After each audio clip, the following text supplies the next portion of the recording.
If you've just joined us here on Team Fortress TV, I am Admirable, he's Sideshow, and we've got Sim on the camera. This is the ETF2L Season 19, powered by TT Esports Premiership Week 4 fixture between 425 and La Berrichonne de Châteauroux. We've seen Map 1 Snakewater go to LBC, now we're here for Logjam, and I'm predicting a 425 Golden Cap win. Put your money where your mouth is, Sideshow.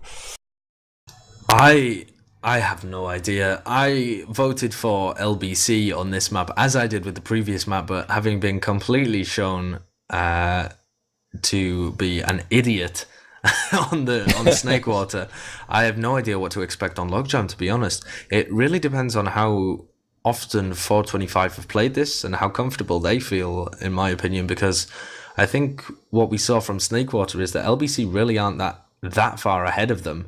And certainly if 425 can take points off them on a map that, whilst it's not super regularly played, it's still a staple and has been a staple of the map pool for seasons and seasons, they can definitely take some points off on a map which they've never played before. And as LBC are happy to comment on themselves, 2 of their players have never played more than 2 games on it. So I think definitely we're going to be in for a close game, and both teams are going to be trying out some different strats. It'll be interesting to see what Shadowburn does using the Contra, and it'll also be interesting, in my opinion, to see what kind of sniper fights we have on this, because it does have a lot of wide open spaces where you can really get aggressive, but it also has a lot of wide open spaces that really favor snipers. And with Kenzie and Flippy on sniper, 2 absolutely phenomenal snipers, as we saw in the previous map, I think we're in for an absolute treat if you're a fan of headshots. Yeah, Kenzie seemed to be getting the better rub of it on Snakewater, so that may continue again. But like, if you think about the tools in the 425 arsenal here, you've got Shadowburn, incredible jumper, and this map is just full of rumps. There's lots of creative things you can do on middle. I don't even know what the jumps are like on this current iteration of the map, but I'm sure we will see plenty of Shadowburn shenanigans. You've got Kenzie sniping, and then of course you've got the potential for Dicker to go crits at any given moment. And there are plenty of tight choke points here. I suppose it is TF2, but we could see the French getting caught out a little bit by that. But I think a lot of the time what you see in this map is some very long, drawn-out rounds. So I'm thinking like a scoreline like 1-1, 2-2 before we go to our Golden Cap. I have seen it. I've foreseen it. I would agree with a low scoreline, but I think it'll be because there's a lot of exchanges and a lot of pushes from mid to second and to less. I think it'll be very back and forth, just purely because it's very easy to push on this. You've got 3 routes into most points, and they're fairly open. I mean, the choke points as you go into, some of them are a little small, but the actual areas, once you get into them, really favor just being able to muscle your way through and not getting stuck by any sticky traps or anything like that. And I also think that we're going to see a lot of sniping, putting player advantages into one team's hands and then very quickly switching to the other. So I think we're going to see a very dynamic map here, and at least that is my hope. And also a big shout out to Heis, who is the developer for this map and does so much work on it, and any feedback that people give him, he takes on board immediately. So huge shout out to that guy. Yeah, that's HYCE, not to be confused with HYS. Oh no, definitely not. Not that, not the demo man from Europe. We have gone live though, Admirable, with our second map in this ETF2L Week 4 fixture between LBC and 425. Do you want to take us away to this first middle?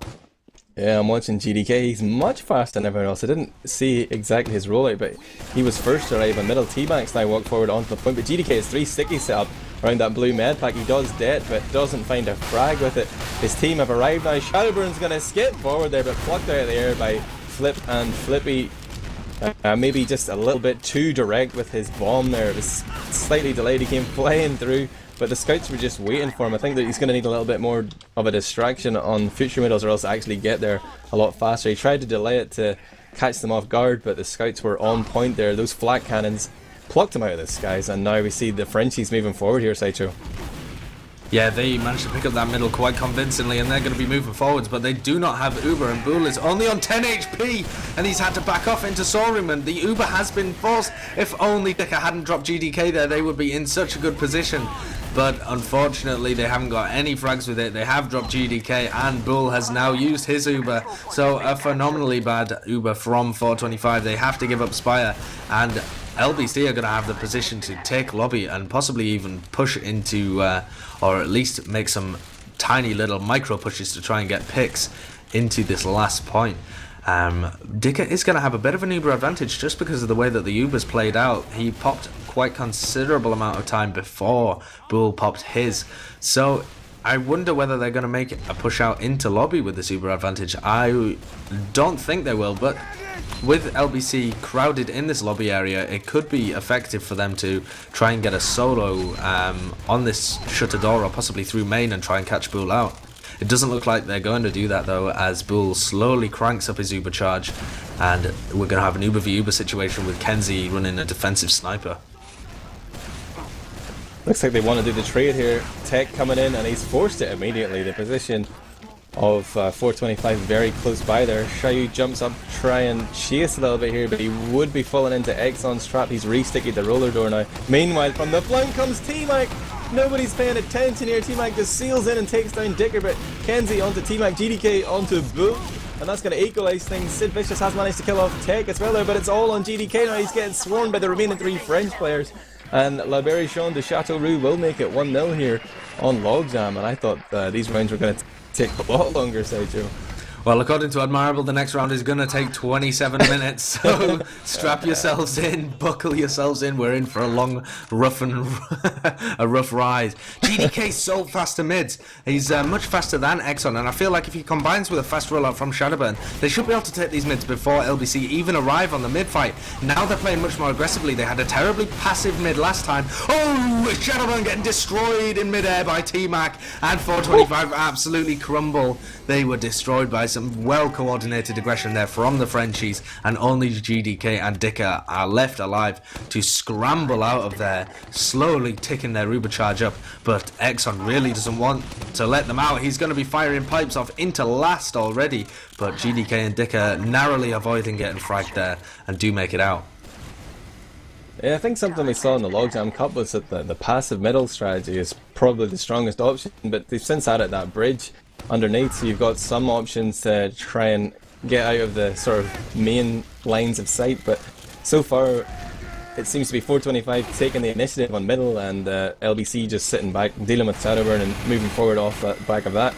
But we've only seen 2 minutes so far, so I'm not going to put too much weight in that. There are 26 minutes less than left on the clock here, so it's still all to play for, but it is 1-0 LBC as they move in, and again Tech with the instant force.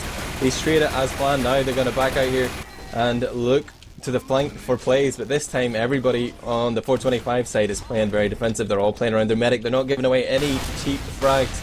It's a reset here, but now we might see some non-Uber plays. T-Mac's going to peek in here. He jumps but gets stunned into the frame of that main roller door. He's backing out. He's just focused on the sentry now. He's spamming it from long range here. If Tech comes, they could focus it down with that double-timed rocket, but it seems like they... Oh, now Tech's rolling around here. This seems to be the plan. Here comes T-Mac and Tech getting their buffs. They're going to try and focus down that sentry, I'm guessing.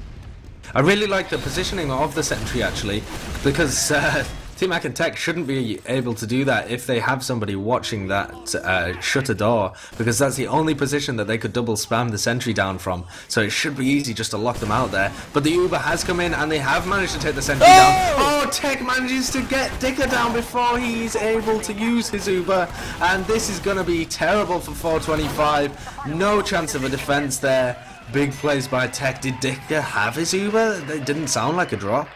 What went on there? He didn't have it. He didn't have it. Like, that's something... just pushing right on the point.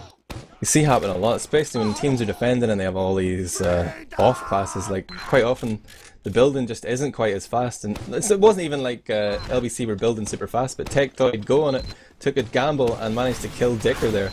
And now onto this third middle, LBC 2-0 up.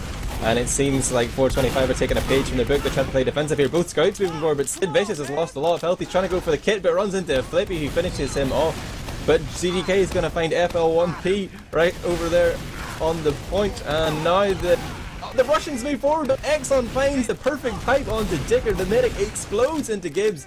Bull's still alive here, he's just backing off with his team. They're going to regroup, heal up, and then push in when that charge comes up maybe. They have sacrificed the point though. Bull does spawn pretty much immediately, or sorry, Dicker will spawn pretty much immediately. He's just coming on the field now, and he will have heals on middle by the time this charge comes in, but they will have to deal with these invulnerable Frenchmen flying in their faces very soon, Sideshow. Shadowburn's waiting to get the force out onto Bull, but has to back off as Tech reads him and is able to spot out his positioning. Looks like Bull's safe for now as some spam does come in from the other side of mid, but LBC have managed to get so much position here without having to force. They've really nicely muscled their way in, and there was nothing that 425 could do there. They didn't even decide to sack Shadowburn in, they just decided to back off, and I think that could really hinder them as they try and defend the Spire area, because they're only on 70% and they're going to give up Spire as well. They're not really going to be able to push out here before the Spire gets capped as well, so they've managed to lose 2 points, just off the basis of an Uber advantage, and they've lost GDK as he overextends. They're in an Uber v Uber situation at last without their demo man. The Ubers are forced off. It's Tech versus Shayu, but a lot of splitting come out here from LBC, but nice distraction from the LBC scouts as Flippy and Flip run in onto the point, getting so much cap time. But yeah, Tech and Flip combine to take down 2, and no, Flip does get taken down by Kenzie there. But yeah, if LBC hadn't had to flash around that shutter door through main, they would have had a much better chance at taking that, but their combo just got crushed by Shayu because they had to flash so many players in when they should have just stayed in lobby. Oh dear, Bull's sort of committed here, he's calling his team to come forward. Tech's already died, T-Mac's gonna go down, and now Exxon and Bull are walking forward here, but Flippy with a headshot on the GDK is really going to take the wind out of 425's steals. Sid Vicious is heading under the point here, he's been spotted out by Flip though, and he seems to be losing this engagement. He manages to reload and find one more meat shot in the tank. Flip goes down, Sid is alive, and he's throwing the ice for a brief second before he himself will die. Exxon far forward there single-handedly takes down Xiaoyu, and that is just gonna kick the door open here onto last. Tech walks in, he's Ubered immediately. Kenzie's hiding behind the crate. Excellent, manages to find him with a little sticky on top of the crate somehow there. The spawns come in, Sid Vicious is back on the field, but he's nothing he can do here, he's stuck in the spawn. The Frenchies just manhandled 425, stood on the point, and they've made it 3-0 here. What do I know, Sideshow? Yeah, 3-0 in less than 9 minutes, so a really fast-paced game, but it's all on 425 to try and come back from this. Seems like the Frenchies are just skilling it at the moment, but 425, I feel like the way that they're playing mids really needs to be changed up, and I'm going to be watching to see if they change anything up on this mid coming up right now. They're playing very passively at the moment around their house, and they've given LBC so much room. The teams are exchanging a lot of damage, and it seems like the LBC are getting the worst hand of it, but Sid and Kenzie going down to such weak health there, and both almost going down, and now it's Kenzie and Shadowburn who are going to be taken down, and GDK getting stuck in as well is going to get picked up. So 425 just playing far too passively in my opinion on these mids, and they're just getting so much damage on themselves just by virtue of their bad positioning. Yeah, they seem quite content to sit back and spam there, but they never force. He's popped off charge here, and it's a bad Uber. They're gonna have to send in Xiaoyu to try and force Bull, but doesn't seem to be finding the shots. Bull's gonna humiliate him here, just dances around, holds on to his charge, and Xiaoyu won't be up for another 12 seconds. The French will be able to push forward and capitalise on this, not only their advantage, but the Uber advantage as well, the man advantage too. Shadowburn's going down in the lobby, Exxon picks him off, GDK finds T-Mac, but still great situation here for the French. They come in, but Bull's denied immediately. Sid Vicious is going to take the medic out of the equation, but nobody can react fast enough on the 425 side. They stack the point, and the French make it a quick 4-0 here, and only 10 minutes has been played, Sideshow. This is an absolute roll. It's the complete opposite of the previous map, and I thought 425 were going to have a much better chance of taking points off them on this map. They look like they practice it the way that they roll out and things like that, but they're just playing so passively, and they're getting absolutely destroyed for it. LBC taking liberties with them on this mid. GDK at the moment still really fast, but his stickies are doing very little damage because the mid is quite large. Now 425 getting a little more aggressive across the point, but they're taking a lot of damage for it. Tech and T-Mac combining with Exxon to put out so much damage, but a really nice bomb in and a rush from Kenzie to take down 2 of the LBC players, and Tech and T-Mac really weak as well, have to back out. And the first mid win is that for 425, where they've managed to keep their med up as well. Oh, and GDK getting really aggressive on the chokes, manages to tag Bull, and the Ubers have been traded. It's a slightly better Uber for Bull and Tech. They do manage to pick up Shadowburn as well, who should not have been in that engagement. And now LBC, even though 425 managed to pick up the mid, are going to be able to push back in here and take it back straight off them. I think 425 should consider contest this. GDK wants to, but Dicker's already backed out. They've regrouped with Xiaoyu there. I mean, you're 4-0 down. It's time to start thinking about taking a few risks. They have decided to play it safe here. They're going to sit back. It is pretty much neck and neck in terms of Uber charge, but Sid Vicious is off class. It's going to be running Spy here. All eyes on the Spy cam. He's got him behind. Oh, he failed the jump! Did he fail the jump or did he mean to do that? I'm not sure. He's just hanging around at the moment, bopping around, but he has been seen and Sid's going to get destroyed. I think he failed a little jump there from the house patio up to the area outside ramp and just wasn't able to get anywhere near Bull as he fell down into Valley. So they're going to be 5v6 as they try and defend the Spire here, but they do have their Uber up. Shadowburn really weak and does get picked off by Exxon stickies. Exxon kind of left in a little bit and Bull's forced to pop onto him. Hopefully LBC haven't committed too far. They do have a 6v4 situation and they're going to be able to pick up Spire. But with Dicker going down as well, 425 are looking like they're going to have to pull something huge out of the bag to be able to defend last. GDK the only person really in position and T-Mac is going to pick that up. And that's a very quick 5-0. Wow, I was not expecting that, Admirable. Yeah, those kids just got demolished. Even in that last push before Dicker even popped off the Uber, which wasn't great. They'd already lost 2 on the flank to the Scouts. Really well played by LBC there. They were probably a little infuriated by the fact they'd lost at 1 point due to that golden cap, and now they've come and taken 3 more. So that's going to be 5-1 in terms of ETF2L points, but overall, I mean, in real terms, LBC taking both maps here. They did. They managed to get 5 points out of that fixture, only losing 1, which is maybe, you could argue, 1 more than they should have lost to a team who hasn't been having the best season. 425 did lose to eShock by the same amount that they lost to LBC tonight, and showing that they can really take points off anyone. It's a very hotly contested Premiership this season, and no team is too lofty to get ripped down from their heights, and a few points stolen here and there. Yeah, so I think off the back of that result, we should see LBC moving up into first place in the league. They will have a game over the other guys, so Main Call and the Rollerbladers have a game in hand, but they are in fact playing each other tomorrow night, so mark that down in your little diary there, your little black book. I think you're going to be cast that one, Sideshow. Maybe set you up with Commander X, bring out the big guns for the big game. The big guns. It's not the big guns without Admirable. It's just the little guns, the little tiny fireworks. But we'll do our best without the big man. Let's take a look at the logs real quick. I'm sure we can get some guys in for an interview here. Those French are all too willing to talk to us. Bull's even connected already. But before we talk to Bull, let's look at the logs and see what a role that really was.